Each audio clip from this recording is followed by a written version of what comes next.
Well, it's extremely interesting thinking about the role of Charles II as patron and founder of the Royal Society, because it's a very key moment in his life. And so one has to think, well, what is he getting out of it, and what did the society get out of it? And it's all really begins in 1660, and that's the year in May when Charles II returns from years of exile to be welcomed as king and arrives in London.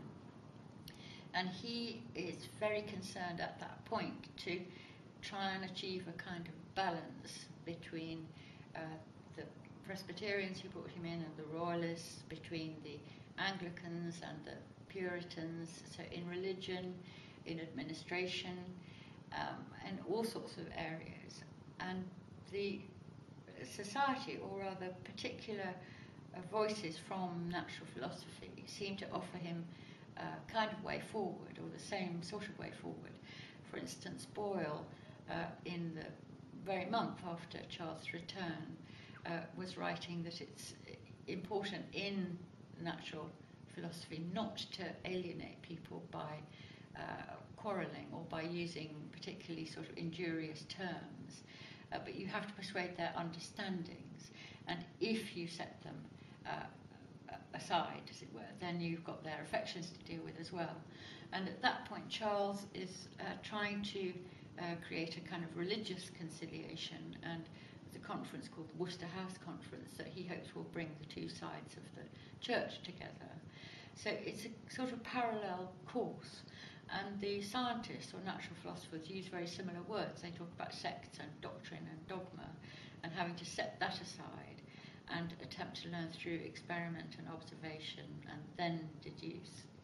So Charles also loved to be entertained, and as soon as he came back at the Restoration, you have a whole range of new fashions: theatre, music, dress, and natural philosophy, scientific experiment, is one of, as it were, the fashionable diversions.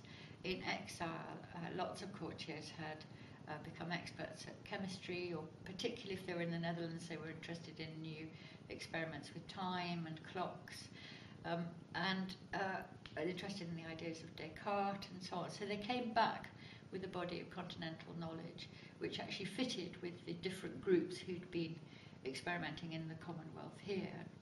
So there's a great buzz about it, and particular groups in London and in Oxford came together at the Restoration at Gresham College, where Wren was Professor of Astronomy, and began conducting a series of experiments. And Charles heard about this. One of his closest courtiers, Sir Robert Murray, was a member of these clubs and kept him informed, so that he immediately knew what was going on and gave his approval, and also sent them little questions of his own to answer. And so that when it came to the point that the clubs got together and thought they would like to form a proper society with royal approval, he gave it. And this meant that it's about the club, or the Philosophical Society, is formed in October 1660, which is the year of the Restoration. And it takes a couple of years, but then Charles actually gives them a royal charter which allows them to publish books, and which gives them status, and which wins them international approval. I think he hoped that their experiments would be more practical. He hoped that they really would give a boost to industry and trade, and this didn't seem forthcoming. So he often sort of laughs at them and says they do nothing but weighing of air and so on. But it was very important in terms of actually showing that he wasn't just a king that recreated the past, but somebody who was looking forward and was welcoming new ideas, and was also welcoming a model of a place where people could forget old grievances and actually get together and look to the future.